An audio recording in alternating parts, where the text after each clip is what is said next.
G'day, it's Chris. This is Flat Tank Journey. Just bringing you up to speed with where we're at with the Raleigh. So things had moved really slowly. I was a bit frustrated. I'd moved on and other things going on, as you see. But a bit of time had gone by. Anyway, I went back to the guy bonding the brakes and called in on him. And we'd had a misunderstanding. I thought he was going to ring me and he thought I was coming back. And so he'd done the job and anyway, hadn't communicated well. The pads look really good. Really heavyweight piece of, he did tell me what, but it was the bigger one. More expensive. Always is with me. That's the way it works. Anyway, brake shoes in, fit. We're going to have pedal pressure and it's going to go well. I've got to get that back in the bike and we'll see how it goes. So that's the Raleigh wheel and hopefully the brake pedal and the actuating arm work the way I expected, or I'll be cutting all that apart and having another go. Onto the gearbox. Now, that's a completely different story. The gearbox is no good. Never was. Wouldn't be.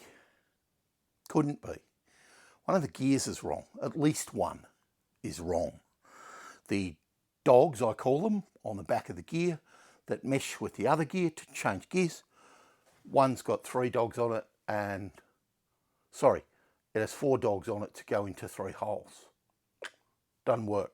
So that was really disappointing because when I pulled the box apart, the box was clean as a whistle, had been rebuilt, had new bearings, the gears were all clean, everything was good, except it was never going to work. Now, I'm assuming that's an accident on someone's behalf. Let's call it that. Let's not call it anything else because that only gets me pissy.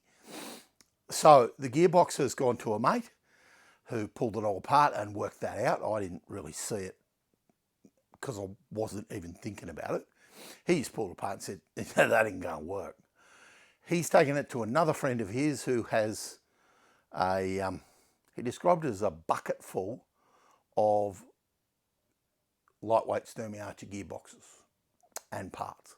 And they're going to rummage through and try to put together a gearbox that works. I thought it should have been a 3-speed. That might have been what was described to me. Turns out the box I have is a 2-speed.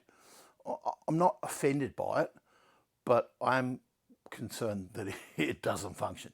So there you go. That's the gearbox. Doesn't function, was never going to function. It wasn't something I was doing. The gear in it was incorrect and was possibly out of a 3-speed box when it was a 2-speed box. Who knows? Doesn't matter. We're moving forward with it. So there's a little update on the Raleigh, so you know where I'm going. I have tank decals. I haven't put them on. I'll wait until I blow the BSA apart and send it off for blasting and maybe some powder and some wheel rebuilding. And then I'll get back to putting the Raleigh back together and seeing what I think of the rear wheel and the brakes and fingers crossed, the gearbox. Let's hope that's get a result. Cheers. Have a good one.